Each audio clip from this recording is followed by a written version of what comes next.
Sports. Today's edition of the show, we shall take a look at the latest coming from the Indian Wells, not forgetting the CAF election that was held today, and as well as the UEFA Champions League. There are going to be some matches tonight, just like we saw yesterday. It promises to be an exciting one today, so we'll urge you to sit tight as we have a lot for you on today's edition of the show. We'll be back after this short break. Stay with us.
Yeah, welcome back. Steve Sports Extraordinary on Atlantic Television Network, and of course, I told you we'll be taking a look at the latest coming from the Indian Wells, and not forgetting the CAF election that was held today, as well as the latest coming from the UEFA Champions League. And joining me to do justice on today's edition of the show is Miracle Oyekazi. Miracle, good evening to you, and welcome to another exciting edition of Sport Extraordinary.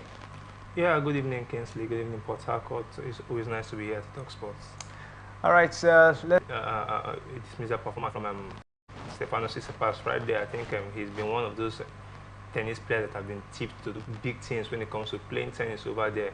And going into this tournament, a lot of expectations for him to perform or only reach to save a break point in the second set. Having reached the same stage in Indian Wells last year, the 21-year-old was the first Scandinavian since Stefano Ebe in 1994 and 1995 to reach back-to-back quarterfinals. Now, Rune will play Telon Crispo at the last 8 after the Dutchman beat Japanese qualifier Yusik 1-0 in a rain-affected match 7-6-6-1 in that particular one. Also, Russian 5th seed Daniil Medvedev set up a quarterfinal meeting with France Otto Fields by beating American Tommy Paul 6-4, 6-love in that particular one. Miracle, Medvedev, how far can he go? Not just, Austin out, of course, his opponent, but can he possibly, of course, get down maybe to the finals of this particular one?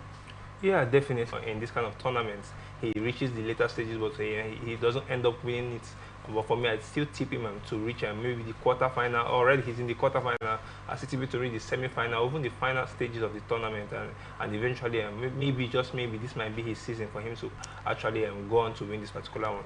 How possible, of course, would also pan out at the end of the day. But let's talk about the female category. As defending champion Iga Swiatek, clinched her place in the Indian Wells quarterfinals with a 6-1, 6-1 thrashing of Karolina Muchova. Poland's Swiatek is bidding to become the first woman to win the California tournament 3 times, having also sealed the title in 2022 Swiatek match against Muchova was delayed by almost an hour because of rain, but it then took her just 57 minutes to secure a dominant victory in which she did not face a single break point in that one. What do you make of it, Iga Swiatek? Of course, looking forward to win another Indian Wells title. Yeah, for me, I think it was a fantastic performance from Iga Swiatek, the Polish right there. I think it was a whitewash from her. She actually ousted her opponent, not even having a break point in that particular one, 6-1, 6-1. I think it's something that should be commendable for. I think she's been doing this, and she actually maintained that form and still performing at high level tennis. One number two, I think she still has a lot in her corner. I think this particular one, if she can go on to win it, I think it will be a good way and a good step for her in performing at highest level in the future. I think racking up this particular tournament, it will actually give a lot of prize money to her in her camp, and it will actually be a morale booster for her going into the next tournament. The world number two has dropped just 6 games on our way to reaching the last 8 and will face either China's 8th seed Zheng Qinwen or 18th seed Mata Kosyuk of Ukraine next. The 23-year-old 5-time Grand Slam champion is the first woman to reach the Indian Wells quarterfinals for 4 consecutive years since Karolina Pliskova, who achieved the feat between 2016 and 2019. But of course, the rivalry is still on between Iga Swiatek and Aryna Sabalenka.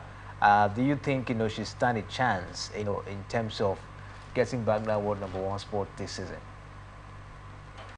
Yeah, for me, I think these both players are players that they know how to play in the female category of tennis. They've been dominating over the years. I think they've been going hand in hand with each other. I think Iga Swiatek, she's won about 4 Grand Slam for herself. Aryna Sabalenka, the same thing, about four Grand Slam for herself as well. I think these two players, that they've been competitive within themselves, and they've been that, will I say, rivalry between both of them. But for me, I wouldn't want to say Iga Swiatek will just go on and maybe reclaim a world number 1 title, because I know that the likes of Aryna Sabalenka is also putting in the work to make sure that she remains the world number 1. For me, anything is, the door is still open for any of them maybe to drop or to take over the world number 1 title from each other. But for me, I still feel that Aryna Sabalenka just still stands head and above Iga Swiatek just for now, because of the current form she's been in. So, still talking about some results coming from the Indian Wells. Ukraine's Elena Victorina and Russia Mira Andreeva won to set up a quarterfinal meeting. Victorina needed 5 hours, including a near 3-hour rain delay, to beat American 4th seed Jessica Pegula 5-7, 6-1, 6-2, while 9th seed Andreeva saw off Kazakhstan Elena Rybakina 6-1, 6-2. British lucky loser Soda Kettel is due to face Belarus world number 1 Aryna Sabalenka in the last 16 today, and we'll see how that one, of course, will go down. But Andreeva, putting up some level of impressive performance, beating Elena Rybakina. What do you make of that performance miracle? For me, I think it was a disappointing performance from Elena Rybakina. I think the Kazakhstan international, she's been one of those players over the years that have tips to do great things in the world of tennis. I think she still ranks in the top 10 in the female rankings, the WTA right there, and getting beaten by such a low opponent. For me, I think she's something that I didn't see coming. I think she should go back to the drawing board and look for a way to bounce back from this particular defeat. So for me, I think this defeat should stand as a let's say, a morale booster, and should also give her opportunity for her to work more hard in making sure that when she comes back stronger and going into the next couple of tournaments. It's going to be Casta against Aryna Sabalenka tonight. You think that will be a roller coaster ride for Aryna Sabalenka? Yeah, definitely. I think she's the top gun in that part of her opponent, and I think if she actually gets defeated, it's going to be a very, very big upset going down there in there with that particular one. Let's see how it goes. Also, Kohogov will be national against Belida Bencic. Kohogov, she has not been that fantastic in the last 3 tournaments, ever since we saw her in the Australian Open. I don't know what you make of it at this point. She's one of those young players. The likes of Emma Raducanu. I think these players are still young players and they still have a lot of work to do. And we saw how Emma Raducanu was pressured after she actually picked up her first Grand Slam title. And ever since then, she's not been able to maintain that top level tennis. She's not been consistent enough. But Coco Gauff has been one of the playing against her opponent this particular night. I think she's actually the front runner and she's been tipped to actually win that particular one. But if she does, I wouldn't be so surprised because we've seen how she's performed in the last couple of months also. She's not been as much as consistent as a lot of people have expected her to be. And that's why I still tip a particular encounter. But for me, I think Coco Gauff it will be the front runner to actually come out from that one. Let's see how it goes. Of course, promises to be an exciting one of the Indian Wells tonight. And we'll see how this one, of course, will pan out. You know, talking about the result of the games we'll be looking at for. But let's take a look at the latest coming from football this moment as we take a look at the Nigerian Premier Football League.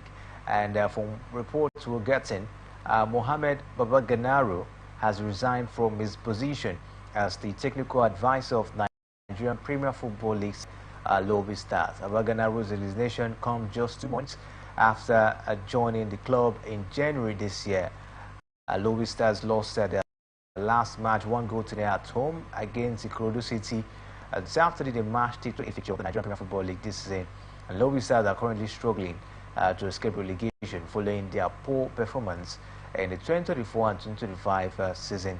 And they are 20th on the league table with 23 points, having won only 5 matches this season out of 28 games. Miracle, what do you think of the table?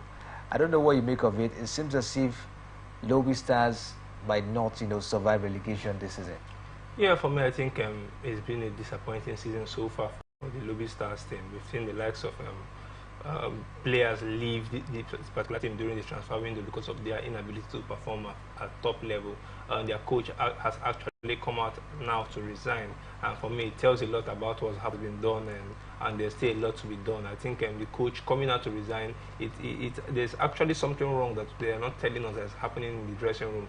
I feel like the coach hasn't even come out to give us his reason why he resigned. And it's really shows and there's something that's happening that there's something really wrong with Lobby Stars dressing room. Lobby Stars have been a team that will not compete for the continental places in the MPFL for the last couple of seasons now, but this particular season they've not been able to show that consistency and they've never been able to show that they can compete. They've been struggling really bad, and for me I think if they continue to struggle like this, they will actually get relegated to the NLL, and it will be a very disappointing thing for the whole board and the management, including the fans of the Lobby Stars Football Club.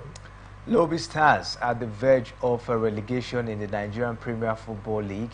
How will the season, of course, pan out for them? That's the big question as it stands. They got the likes of Daniel Omokachi, and of course, I think he also resigned a few weeks ago. And now the coach, which everybody thought, of course, who would have, salvaged the situation for the side, talking about Babaganaru, he also tendered his resignation.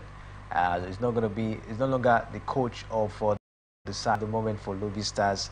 I just hope that they're able to survive relegation at the end of the day. But at this point, we'll take a break, and we'll come back from the break. We'll bring you the latest as it concerns the CAF election. Amaju Melvin Pinnick, what has really happened? Is he still a FIFA Council member? And for Patrick Musempe, the CAF president, of course, what happened, of course, in his election today. We'll definitely discuss that when we make a return from this break. Stay with us right back.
You're welcome back. See Sports Extraordinary on Atlantic Television Network, and they will bring you the latest revolving around the beautiful world of sports at the moment. Let's head straight to the continent of Africa, as I was saw the CAF elections, today, and former Nigerian Football Federation President Amaju Pinnick has failed in his bid for re-election into the FIFA Council, missing out by just one vote. Now, the Confederation of African Football General Assembly in Cairo today, Djibouti's Suleiman Weberi secured the last available seats with 29 votes, edging Jibrila and Niger's Jibrila Hamid Ij put 35 votes. Mauritania's Ahmed Yaha and Weberi also secured their places with 29 votes apiece. The outcome marks a setback for Pinnick, who had served on FIFA's highest decision-making body since 2021 and was hoping to extend his tenure. In the women's category, Kan Zat Ibrahim from Comoros claimed a seat with 30 votes at pacing Libya's Sekera, who has 13 votes, and Isha Johnson, who has 7 votes. A miracle. Let's talk about Amaju Pinnick. Was really a slight margin down there, 29 to 28. He would have possibly have gotten this particular one. Do you think the man didn't do his job well in terms of this particular election? Yeah, for me, I think previous years he's been backed a lot, but there's been a big question about him currently. Since that's the major question a lot of Nigerians have been asking, and for me, I think he actually lost this particular one because he didn't have the backing of Nigerians and the likes of other people that were actually voted in that particular football and African football as a whole. For me, I still think even as him not being re-elected, he can still do a lot to make sure that he improved the sport over here. I know as it stands, but just like you mentioned down there, is the fact that he didn't win this particular time, does it have any way of affecting Nigerian football? Yeah, I think definitely. For me, I think he might just remain reluctant and not opening his hands or his ears, or lending his ears for not helping in the improvement of sports. So for me, I think he is a two-way thing. It serves as a disadvantage to us in sports growth over here in the country. For me, I still feel like individually for him and his family, it was still a letdown. So I think it was not something that a lot of people saw happening, but it actually happened.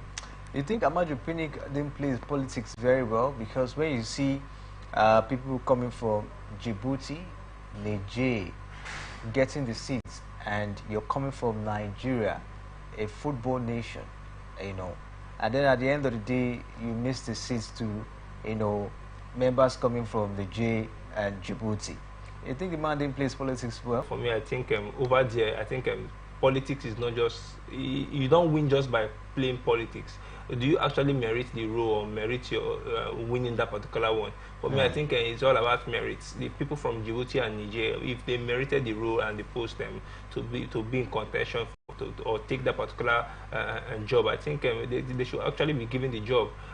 For me, I think Amaju Pinnick has done his part, and he's been there one time. I think he should give other people the opportunity for them to serve and improve the sports development in the country and their own country and in Africa as a whole. So for me, Amaju Pinnick is not all about politics. For me, I think the people that actually took this particular one from him actually merited to be there.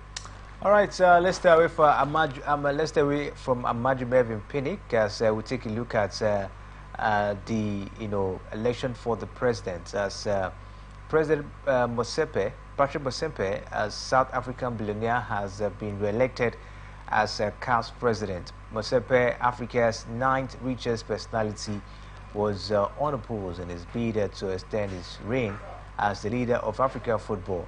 The South African's re-election was confirmed at the CAF 14th Extraordinary General Assembly today in Cairo, Egypt. He will lead CAF. Now, Motsepe was first elected into the position in 2021, becoming the first English-speaking president of the continental football body. He replaced Ahmad Ahmada, who FIFA suspended over financial misappropriation in November 2020. Under Musempe's leadership, the prize money of the African Cup of Nations increased by over 40% to $7 million. And the prize money for the CAF Men's and Women's Champions League was also increased. Now, Musempe also oversaw the establishment of the African Football League, which was initially touted to have operating budget of $400 million and 24 teams. However, the number of teams was reduced to 8, and Mamelodi Sundowns of South Africa won the first ever edition in 2021. Patrick Musempe, once again, the president of CAF. I think this is the second time, of course, he will be the president. This is going to be his second tenure. What do you make of it? You think he's done so well to continue? Yeah, definitely. I think Patrick Musempe is the man to take us to the next level. I think it was an unopposed election, and he has been praised widely for stabilizing the financials of CAF and boosting the organization and boosting the profile of African football globally. I think this is something that he should be commended for. I think he's done a lot when it comes to bringing finances to African football, making sure that the development of sports and football in Africa widely is actually globalized and it actually comes to limelight. I think Patrick Musempe is the man to take us to the next level. I think if even after his tenure expires in 2029, if there's a way for him to get a third tenure, which I don't see it happening, but I think he should also be given a chance and a try for the next one. I think he's done so much for the improvement of football widely in the African region. I think Patrick Musempe should be commended, and I still see him doing great things in the next couple of years and before his tenure actually expires. The last 3 weeks, has been filled with a lot of criticism on the African Cup of Nations, especially the comments of Jamie Carragher, for Liverpool legends, who actually said that the African Cup of Nations is not a major tournament. Social media was actually was agog. A lot of person, saying so many things about that particular comment, and there were comments like, "Oh, getting to watch the African Cup of Nations in some other climes is not that visible. We don't really see some climes, of course, watching the African Cup of Nations due to the way the broadcast rights, of course, is being managed and all of that." But what do you make of it? We'll talk about wider reach. We'll talk about the tournament having much standard, and of course being able to compete with the Copa America and as well as the heroes. At the end of the day, you think Patrick Musempe, have what it takes, of course, to be able to elevate the African Cup of Nations to that height? Yeah, definitely. We saw the kind of publicity the last African Cup of Nations, as well as the female African Cup of Nations, the WAFCON, gained during his time. I think the last couple of AFCONs have actually gained more popularity and gained more followers, and a lot of money actually. The prize money increased ×2, I think, both in the female and the male category of the AFCON. I think he's increased the money drastically. A lot of followership is now pointed at the AFCON, and I think that was due to the fact that his influence brought in a lot of investment and investors to actually invest in the African Cup of Nations. Total Energies have been one of the frontrunners of the AFCON as the major investor and the major sponsor so far in the African Cup of Nations, and I think they've actually promoted the sports to the next level. I think the next AFCON that will be actually played in Morocco this year in December will be one of the best AFCON and we've seen in the last couple of years. So this is due to the fact that Patrick Musempe has influenced the sports, has influenced the African continent when it comes to sports development, and he has actually promoted football to the next level, and I still see him doing more. So I still feel like Patrick Musempe has done a lot, and definitely he can guarantee a wide range of support from the Western world for them to be able to support and watch the African Cup of Nations even on their home soil. All right, let's see how it goes. We hope Patrick Musempe will be able to do the needful to elevate the state of football down here in Africa. But let's stay away from that as we take a look at the latest coming from the European scene, as Paul Pogba can return to competitive football as the former France star's 18-month doping ban expired, but he need to find a club. The player who graced the midfield of Manchester United and Juventus is hoping to put 3 chaotic years behind him and is searching for a new employer with a view to playing in the 2026 World Cup with David Beckham's MLS side Inter Miami among his possible option. The 91 times Kappa midfielder suffered through repeated injuries and patchy form that led to his departure from United in 2022. He returned for his second stint at Juventus, where problems continued to dog him. A failed drug test after a game in Italy in August 2022 resulted in a 4-year doping ban, which was reduced on appeal. Pogba blamed the food supplement prescribed by a doctor he consulted in the United States for the positive test. Pogba is back to competitive football after serving his 18-month ban, from football. What next for him? You think, teams will want to get him, into the to play for them? Yeah, definitely. Any day, anytime, Pogba is a big player when it comes to world football. In as much as he was found guilty of doping, I think Pogba still has a lot to give to the sports. What Pogba brings to the dressing room, he brings a lot of financial sponsorship and merchandise sponsorship when it comes to JC sales and the rest to the dressing room. He actually saves a lot of JC, and he actually brings a lot of sponsors as well, and that's what comes with signing a Pogba to your football club. But right now, currently, I don't think playing in the top European clubs is what he actually needs right now. I think that maybe he should go to the MLS or the Saudi Pro League and actually find a way to pick up his career from there. And he's in his later stages of his career, and I still feel like he just needs the money for now, not the fame. He's already had the fame and the success in the past. But for me, I think having a paycheck right now and a retirement plan should be what Pogba should be thinking about currently now. So playing in the MLS or in the Saudi Pro League is what I feel that he should do. But eventually, if he comes out to play in a European top scene of football, and it still works out for him better. But for me, I think Pogba should be looking at maybe going to the MLS or the Saudi Pro League. All right, let's see how it goes. We look forward to see which will be the destination of Pogba as it stands. But Atletico Madrid striker Angel Correa was banned for 5 matches today after insulting the referee during his team's La Liga defeat by Getafe. The forward was sent off for a high tackle and then abused referee Guillermo Gudra Fernandez, with Atletico going on to lose 2-1 in a derby clash over the weekend. Correa will miss 1 game for his dismissal and 4 more for what he said to the official afterward. Atletico were leading when Correa was dismissed in the 88 minutes, but defeat left them third, 1 point behind Real Madrid and Barcelona. Correa will miss the second leg of his team Copa del Rey semi-final against Barca, as well as league matches against Hansen Flick's side Espanyol, Sevilla and Valladolid in Oasis Stand.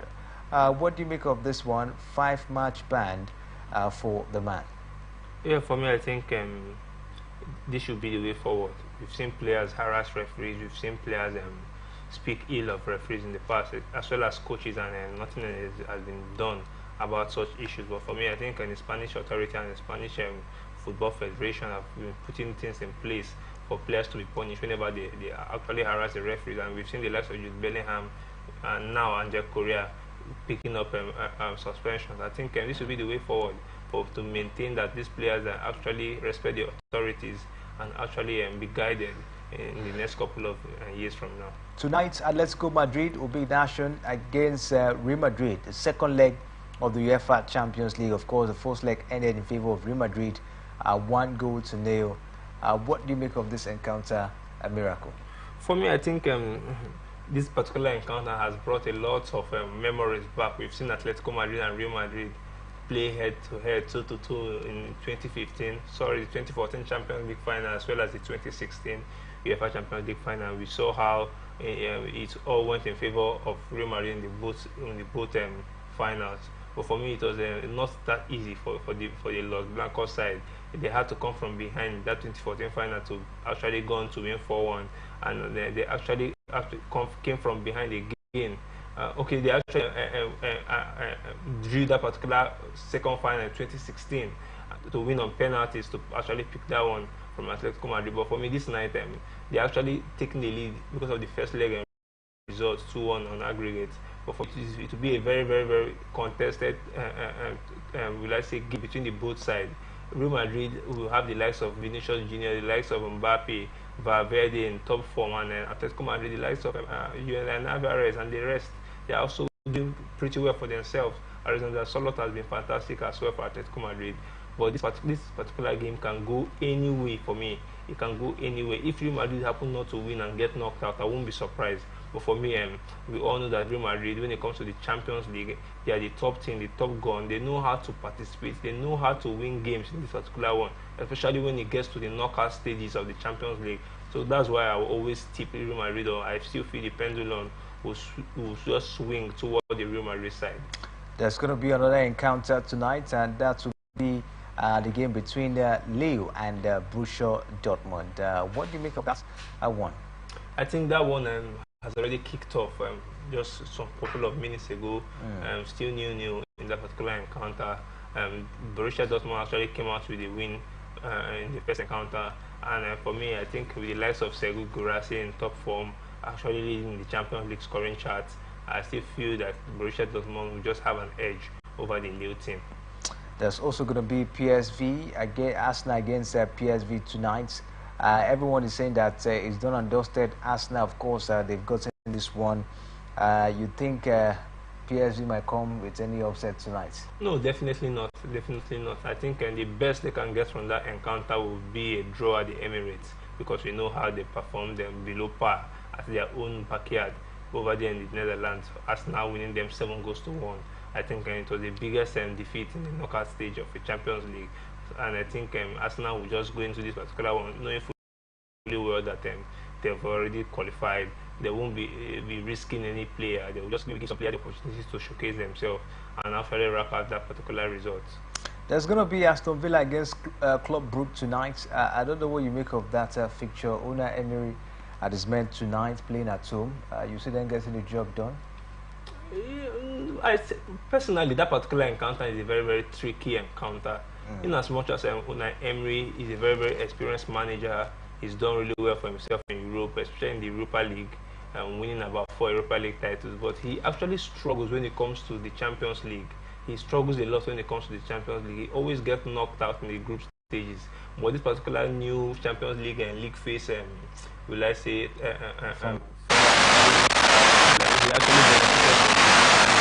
he actually qualified from the league phase, now playing the knockout stages. But for me, I still feel like 2-1 aggregate scoreline is a very, very, very tricky scoreline. If Club Brugge going to the second half scoring first, I still see Club Brugge qualifying, because if they go into this particular one, they score the first goal and level the scores. And for me, I think it can still go either way. Aston Villa, a 2-1 scoreline is not a big scoreline that you feel like they've already qualified. Club Brugge side, they've done really well for themselves in the league, and currently now playing against Aston Villa in the Champions League knockout stages. They'll be looking at their opportunities, and the opportunities for them to go into the quarter-final stage are the only Belgian team to have done that. So for me, I think Club Brugge can still knock out Aston Villa in that particular one if they go into that particular game determined and all courageous for them to come from behind, just like the PSG did in the yesterday's encounter against Liverpool.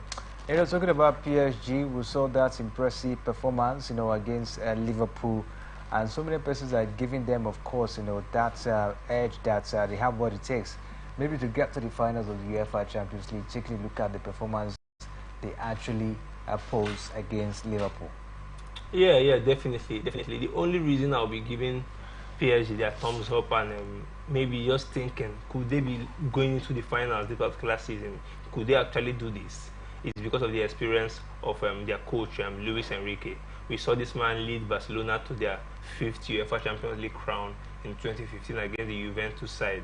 We saw this man lift the La Liga title as well with Barcelona and the Copa del Rey. He actually won the treble in his first season with Barcelona. And ever since then, we've not seen Barcelona lift another Champions League title. And Luis Enrique is a very, very good manager. He's done a lot when it comes to tactical football and making sure that his players play for the team and actually maintain their top spot in the French League One, as well as doing great in the Champions League, is because of his tactical discipline. And for me, you never can tell, in as much as the likes of Real Madrid, the likes of Barcelona, Bayern Munich, big teams are still in the competition. Maybe PSG can just strike or be a strike force and get into the finals, and you never can tell. When it comes to the finals, anybody can go with the trophy. When it comes to playing that particular final, for me, I still see them a little bit reluctant in just winning that particular Champions League title. But if they actually go on to do that, I won't be surprised because of the tactical impact of Coach Luis Enrique. Let's see how it goes. Of course, for Paris Saint-Germain, can they get the job done? But we saw a certain Bayern Munich being led by a Vincent Kompany, scaling through ahead of Bayern Leverkusen. I don't know what you make of the Bayern Munich side with Vincent Kompany in the UEFA Champions League this time. Yeah, the likes of Bayern Munich have also been, they were not so good in the group stages because they had to play the qualifiers because they were not so good. But playing against Bayern Leverkusen, a team that they've struggled to win in the last couple of games in the league, but going into the Champions League game, they actually beat Bayern Leverkusen home and away without conceding a single goal. Is something that we should commend Vincent Kompany for. I think the likes of Harry Kane has actually been doing perfectly well and fine for the Bayern Munich team in the league as well as in the Champions League. Bayern Munich is a big team any day, anytime when it comes to the Champions League football, and you never can tell. They can just go on and win it. Anything can still happen. But for me, I think they see a long way to go in this Champions League tournament. All right, I think talking about a long way to go, we have to call it a wrap here. We don't have a long way to go at this point in time because our time is up on the show. But we can't go without telling you that Iga Swiatek, she is our sport extraordinaire on the show. She is the first woman to reach the Indian Wells quarterfinals for 4 consecutive years since Karolina Pliskova, who achieved defeats between 2016 and 2019. And with that, she is a sport extraordinaire on today's edition of the show. Special thanks to Miracle for doing justice on the show this evening. We really, really do appreciate your incisive analysis. And for those of you, of course, who are actually out there, watching us, we really do appreciate your time. You can go down to our different social media handles, Facebook, X as well. You can go down to YouTube and Instagram. A conversation, of course, continues right there. Don't forget, peace and unity always the pathways to progress. My name is Kingsley Manuel. Thanks for watching.